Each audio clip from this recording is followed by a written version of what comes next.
জাতিসংঘের এক নতুন প্রতিবেদনে সতর্ক করা হয়েছে যে দ্রুত বিস্তার লাভ করা জেনারেটিভ কৃত্রিম বুদ্ধিমত্তা বা এআই এবং ডিজিটাল প্রযুক্তির কারণে নারী ও পুরুষ উভয়েই চাকরি হারানোর ঝুঁকিতে পড়তে পারেন।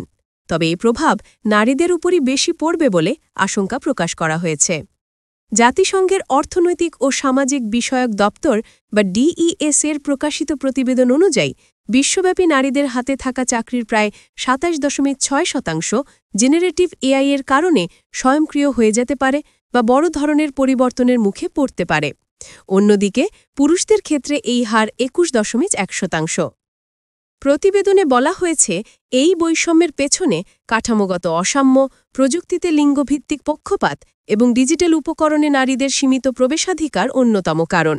বিশেষ করে উচ্চ ও উচ্চ মধ্যম আয়ের দেশগুলোতে এই প্রভাব সবচেয়ে বেশি দেখা যাবে, যেখানে নারীরা মূলত অফিস সহকারী, শিক্ষা এবং জনপ্রশাসনের মতো খাতে বেশি কাজ করেন, যেগুলো জেনারেটিভ এআই এর প্রভাবের মুখে সবচেয়ে বেশি ঝুঁকিতে।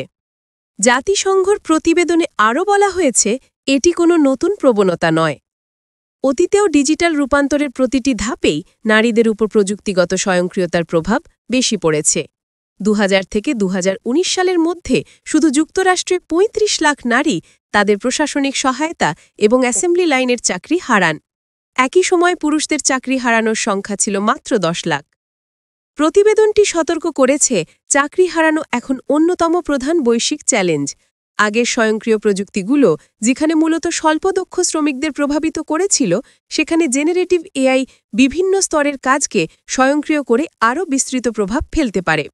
এছাড়া প্রযুক্তি খাতে নারীদের স্বল্প উপস্থিতিও এই সংকটকে আরও তীব্র করে তুলছে। বিজ্ঞান, প্রযুক্তি, প্রকৌশল ও গণিত বিষয়ে নারীদের অংশগ্রহণ এখনও বিশ্বব্যাপী 1/3 কম।